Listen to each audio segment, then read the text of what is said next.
जय हिंद फ्रेंड्स। तो हम पढ़े थे धीर सिंह नाभाई की शिक्षा मनोविज्ञान की बुक, और धीर सिंह नाभाई की शिक्षा मनोविज्ञान की इस बुक में आज हम पहुंच चुके हैं पेज नंबर 109 पर। तो फर्स्ट ऑफ ऑल जो नए बच्चे जुड़े उनके लिए बता दूं कि इस वाले सेशन में हम सिर्फ और सिर्फ कन्वर्सेशन के थ्रू कुछ नए कॉन्सेप्ट सीखने की और कुछ चीजों को याद करने की कोशिश करते हैं। ठीक है, तो आज हम 109 में क्या पढ़ने वाले हैं। आज 109 की इस पेज में हम कुछ पश्च फ्रायडवादी युंग महोदय के बारे में पढ़ने वाले हैं, और इसके साथ कुछ हम फ्रायड के बारे में भी जानेंगे। फ्रायड का जो मनोलैंगिक विकास का सिद्धांत है उसके बारे में जानेंगे, और एक आइजेंक के वर्गीकरण के बारे में भी जानेंगे। हम बेसिकली व्यक्तित्व पढ़ रहे हैं। ठीक है, तो 109 में हम व्यक्तित्व के बारे में जानते हैं, व्यक्तित्व के क्लासिफिकेशन को पढ़ रहे हैं एक्चुअली। तो व्यक्तित्व क्लासिफिकेशन में हम फ्रायड के क्लासिफिकेशन को देखेंगे। फ्रायड का जो एक मनोलैंगिक सिद्धांत है ना फ्रायड का, उसको कंप्लीट करेंगे। उसके बाद हम आइजेंक का वर्गीकरण देखेंगे। उसके बाद हम पश्च फ्रायडवादियों में सिर्फ और सिर्फ युंग महोदय को पढ़ेंगे। ठीक है, तो देख लेते हैं इनमें क्या क्या इन्फॉर्मेशन गिवन है। देखो बहुत ही सिंपल सा पेज है, क्योंकि फ्रायड का मनोलैंगिक सिद्धांत की 2 अवस्थाएं पहले कवर कर चुके हैं। सिर्फ और सिर्फ 3 अवस्थाएं यहाँ कवर करनी है, तो उनका नाम देखना है, बस इतनी सी जानकारी, ज्यादा कुछ जानकारी है नहीं है।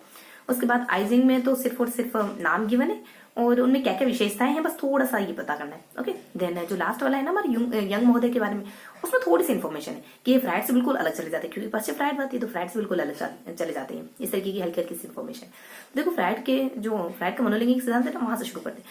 तो फ्रायड का मनोलैंगिक सिद्धांत की बाकी बची हुई 3 अवस्थाएं कौन सी। देखो बाकी बची 3 अवस्थाएं जाती है हमारी कुछ लैंगिक वाली, और देन सुप्तावस्था, देन अगेन लैंगिक वाली। ठीक है, पहली मुक्त थी, फिर गुदाती, फिर लिंग, उसके बाद सुप्त हो जाती, फिर लिंग हो जाती। ठीक है, तो लैंगिक अवस्था में बच्चा क्या हो जाता है कि अपने कामुकता उसकी लैंगिक ग्रंथों पर चली जाती, और उसके बाद सुप्तावस्था में बिल्कुल सो जाती, कामुकता बिल्कुल जीरो हो जाती, नगण्य हो जाती बाल्यावस्था के समय, क्योंकि बच्चा उस समय स्कूल जाने में, दोस्त बनाने में बिजी हो जाता है। लास्ट में जब किशोरावस्था थी ना, तब वापस से लैंगिक अवस्था चालू हो जाती, विषम लैंगिक आकर्षण पैदा हो जाता है ना। तो ये बस अवस्थाएं थी हमारे फ्रायड की मनोलैंगिक सिद्धांत की। फ्रायड का मनोलैंगिक सिद्धांत ये बताता है बच्चे में कामुकता कैसे आती है, कैसे कैसे ग्रो करती है, ये दोनों बातें बताता है। ठीक है, तो हमने इस तरीके से जाना कि पहले मुख में आती, मुख को लेकर के बच्चा कामुक होता है, उसके बाद गुदा को लेकर होता है, और उसके बाद फिर लैंगिक अंगों को लेकर हो जाता है, उसके बाद सुप्तावस्था आ जाती है, वापस से लैंगिक अंगों की तरफ वो उसकी कामुकता वापस से लैंगिक अंगों की ओर जाने लगती है। ठीक है, तो इस तरीके से हमने फ्रायड के मनोलैंगिक विकास के सिद्धांत को कवर कर लिया। अब थोड़ा सा आइजेंक के सिद्धांत को देख लेते हैं। देखो आइजेंक का सिद्धांत है ना, 3 अवस्थाएं बताता है। पहला तो अंतर्मुखी और बहिर्मुखी वाला, और दूसरा कुछ आवेगशील वाला, और एक संवेगी स्थिर वाला। एक तो बहुत ज्यादा उछाल मारता है, थोड़े से भी अगर समय उसके साथ थोड़ा भी कुछ गलत हो जाए या फिर थोड़ा भी कुछ अच्छा हो जाए तो ठीक है, उसके मतलब समय संभाले नहीं संभलते उसकी फीलिंग इमोशन उससे। और दूसरा होता है थोड़ा स्थिर टाइप का, ठहरे हुए सागर की भांति। ठीक है, और एक और होता है लास्ट वाला कुछ मनस्तापी करके। देखो ये है ना, ऐसा कहते हैं कि एकाग्रचित होता है लेकिन पढ़ाई वगैरह में ध्यान नहीं लगा पाता, और इस तरीके का होता है। हाँ, इनकी थोड़ी सी विशेषता, अंतर्मुखी बहिर्मुखी अच्छे से जानते हैं अपन, और आवेगशील और कुछ तंत्रिका स्थिर वाला भी पता चल गया। आवेगशील जो होगा ना वो मतलब उसके समय उससे कंट्रोल नहीं होंगे, और जो तंत्रिका स्थिर होगा ना वो समय को भली भांति कंट्रोल करेगा, कहाँ गुस्सा दिखाना है, कहाँ प्यार दिखाना है, कहाँ नहीं दिखाना है ना, ये सब अच्छे से पता होगा, अच्छे से जानता होगा। उसके बाद लास्ट जो मनस्तापी बताया ना, वो तो बता ही दिया कि एक तो एकाग्रचित हो सकता है लेकिन पढ़ाई वगैरह में ध्यान नहीं लगेगा उसका। तो ये कुछ बेसिक से विशेषता होती है, पूछी जा सकती है, जनरली पूछ सकते हैं ना इसमें से। अब लास्ट वाला देख लेते हैं जो हम यंग महोदय का कहते हैं। देखो फ्रायड के बाद आते हैं, फ्रायड के बाद 2-3 व्यक्ति आते हैं, जैसे कि कुछ एडलर करके आ जाता है, अन्ना फ्रायड करके आ जाता है, और कुछ हार्टमैन करके आ जाता है, और एक हार्टमैन करके आता है, और एक और कुछ 2 शब्दों से कुछ हंट वगैरह ऐसे कुछ व्यक्ति भी आते हैं। और कुछ एरिक एरिक्सन भी फ्रायड के बाद ही आए थे, और युंग महोदय भी फ्रायड के बाद ही आते हैं। तो कुछ 3-4 नाम ध्यान रखेंगे। देखो 2 तो एच से ध्यान रखोगे कि एक तो हार्टमैन है कुछ, और एक हॉर्नी करके है ना, हार्टमैन और हॉर्नी। और ए से ध्यान रखोगे एडलर, और कुछ अन्ना फ्रायड करके। ठीक है, तो इस तरीके से कुछ नाम ध्यान रखेंगे अपन। ए से हो गया, एच से हो गया। हाँ, तो देखो इसकी ट्रिक है वाई ही हैज यानी क्यों, ही हैज यानी वह रखता था, क्यों वो ऐसा विचार क्यों रखता था। देखो फ्रायड क्या कहता था कि व्यक्ति है ना कामुकता पर ज्यादा निर्भर होता, मतलब उसके सेंटर में कामुकता होती है, फ्रायड ऐसा कहता था। तो फ्रायड की बात बोलो क्या कहा कि वो ऐसा क्यों सोचता था, हमें समझ नहीं आया, ऐसे विचार क्यों रखता था। वाई से देखो एक व्यक्ति आते होंगे यहाँ पे, युंग महोदय ही, और एच से हमने कह दिया, 2 नाम बता दिए, और ई से देखो एरिक एरिक्सन ही होंगे। उसके बाद देखो थोड़ा सा शोर नहीं हो ना, इस वजह से एरिक एरिक्सन। और फिर देखेंगे एच से हमने देख लिया, और ए से भी देख लिया, और एस से ना सिल्लीवन करके आते हैं। ठीक है, तो ए और एस तो डबल आ रहा था, तो सिर्फ ट्रिक की वजह से अरेंज करने के लिए। ठीक है, तो हमने एस से 2 देख ली, ए से 2 देख ली, सिल्लीवन वगैरह और यंग वगैरह, बस ऐसे ध्यान रखना, बस ऐसे लिखना वालों। ठीक है, तो इस तरीके से हमारे नाम कंप्लीट हो जाते हैं। नाम में देखो एच आया, ए आया, और एस आ जाता है ना। तो HAS हैज के ट्रिक ध्यान रखो, हैज होता है। इस तरीके से हमारे हैज से सारे फ्रायड के बाद वाले के नाम हो जाएंगे। अब थोड़ा सा ना यंग महोदय के बारे में पढ़ेंगे। देखो यंग महोदय फ्रायड के बिल्कुल एंटी जाते थे। फ्रायड कहते थे कामुकता पर आधारित होता है, जबकि यंग महोदय कहते थे ऐसा नहीं होता है। व्यक्ति के मूल में ना आदर्शवादी बातें होती है, व्यक्ति मूल तो अच्छा होता है, ये कामुकता और इन सब से दूर होता है। और इन्होंने देखो इनकी बातें कैसे ध्यान रखोगे, 2 3 4 5 ऐसे ऐसे ध्यान रखोगे। 2 इन्होंने क्या बताया, ये कहते हैं कि व्यक्ति का मन 2 तरीके का होता है, चेतन अचेतन, ये तो फ्राइड भी कहते हैं, अर्ध चेतन भी कहते हैं हालांकि फ्राइड तो। और उसके बाद 3 में क्या बताते हैं, 1913 में इन्होंने विश्लेषण मनोविज्ञान की स्थापना कर दी थी। 4 देखो 4 ही अवस्थाएं बताते हैं, पहली बाल्यावस्था ही है और लास्ट वाली वृद्धावस्था ही है, थोड़ा सा ना पहली शैशवावस्था ही और लास्ट वाली वृद्धावस्था ही है। बाल्यावस्था को और किशोरावस्था को किसी और नाम से प्रोनाउंस करते, थोड़ा सा मिस हो रहा है, उसको थोड़ा सा अपन क्वेश्चन मार्क रखेंगे, ठीक है।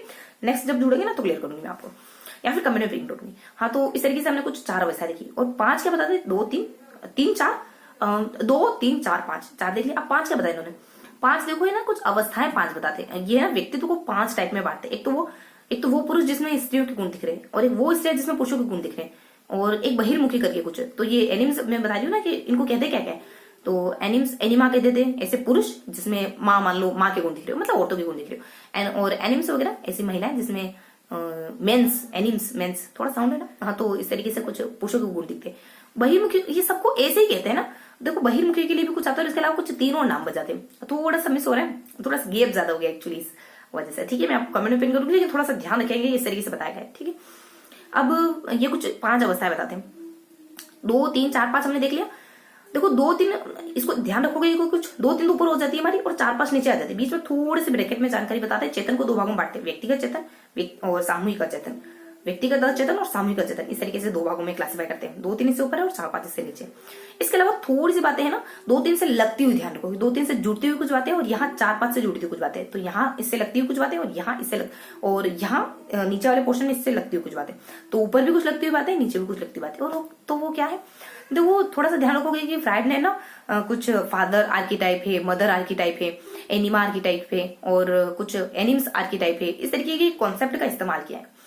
इसके अलावा इनका मानना था यूं का कि व्यक्ति ना कामुकता पर आधारित नहीं होता, आशावादी होता है। व्यक्ति में प्रतिद्वंद नहीं पाया जाता, प्रतियोगिता पाई जाती है, लेकिन द्वंद नहीं पाया जाता उसमें। तो ये पॉजिटिव अप्रोच रखने वाले होते हैं, जबकि फ्राइड ऐसा नहीं सोचते थे, ठीक है। तो ये ऊपर रखती हुई बातें बता दी मैंने, फादर मदर और व्यक्ति अच्छा होता है मूल्यतः। और नीचे रखती हुई बातें थोड़ा सा ध्यान रखो कि ये कहते हैं कि व्यक्तित्व को नापना हो तो कैसे नापोगे, शब्द साहचर्य विधि से नापोगे व्यक्तित्व को अगर नापना हुआ तो।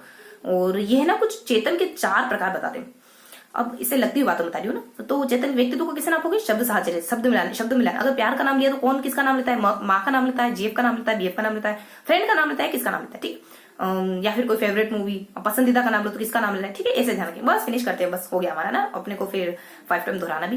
तो ये हमने जाना। और ये ना मन को 4 भागों में बांटते हैं। यहाँ थोड़ा सा बता रहा था, मन को 4 भागों में बांटते हैं। तो संवेदना वगैरह, जति भाव वगैरह, और 2 और नाम कुछ दिमाग से जुड़े हुए, जैसे ये भाव से फीलिंग इमोशन से जुड़े ना, वो 2 और बचे हुए जो नाम है कुछ दिमाग से, मतलब संज्ञान से जुड़े हुए कुछ नाम है। तो इस तरीके से हमने फ्राइड के बारे में जाना। बस ये हमारा सेशन खत्म हो गया, बस इतना ही था, ठीक है।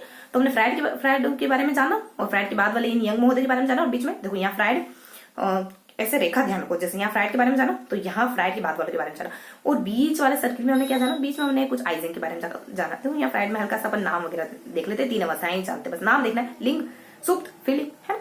और यहाँ पे मैंने बताई दिया, बीच में एक कुछ आप इस तरीके से ध्यान रखोगे, इसके ऊपर कुछ 2 3 और इसके नीचे 4 5, उससे लगती हुई बातें और उससे लगती हुई बातें, इस तरीके से ध्यान रखोगे, पैटर्न से ध्यान रखोगे, ठीक है। आइजेंग महोदय के बारे में तो बहुत ही अच्छे से जानते हैं, सेंटर वाले आइजेंग महोदय क्या बताते हैं, बस फिनिश करते हैं।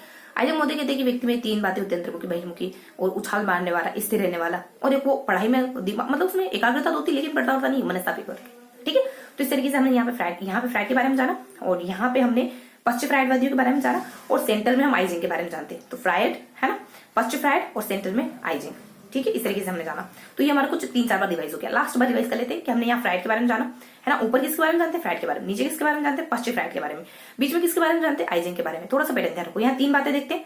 और यहाँ भी हम, यहाँ तो पैटर्न से देखते हैं, सारा कुछ पैटर्न बताई दिया मैंने आपको। और यहाँ पे जो मैं सर्किल बता रही हूँ ना, यहाँ पे 3 बातें देखते हैं जो बहुत इजी गोइंग है, बहुत सिंपल सी बात है, ठीक है। तो देखो ये था हमारा आज का सेशन, जिसमें हमने 109 पेज को पढ़ा है अच्छे से। और इसमें हम बेसिकली ना व्यक्तित्व के प्रकार को पढ़ रहे थे, व्यक्तित्व के प्रकार को समझ रहे थे। और ये व्यक्तित्व के प्रकार हम ये व्यक्तित्व जो हम व्यक्तित्व का क्लासिफिकेशन देख रहे थे ना, इसमें हम इसे जस्ट वाले सेशन में कुछ फ्राइड के अनुसार जो व्यक्तित्व के 3 भाग बताए गए ना, उनको कवर कर रहे थे। क्योंकि ये जो मनोलैंगिक विकास है ना, ये व्यक्तित्व के फ्राइड के व्यक्तित्व के भागों का लास्ट पार्ट था। तो चलो मैं बहुत ज्यादा डिस्कशन नहीं करूंगी लास्ट सेशन की बातें में। तो हाँ, तो बेसिकली हमने व्यक्तित्व के 3 विद्वान के अनुसार प्रकार देख लिए, फ्राइड के अनुसार और कुछ आइजेंग के अनुसार, फ्राइड के अनुसार, आइजेंग के अनुसार, और लास्ट में फ्राइड के बाद आने वाली यंग महोदय के अनुसार, ठीक है। तो ये था हमारा आज का पूरा सेशन। आई होप आपको चीजें समझ आई होगी, कॉन्सेप्ट क्लियर होगा, चीजें याद हुई होगी। तो बस इसी तरीके से मन लगाकर पढ़ते रहिए। फिर मिलेंगे ऐसे ही किसी अगले वीडियो में, तब तक के लिए जय हिंद।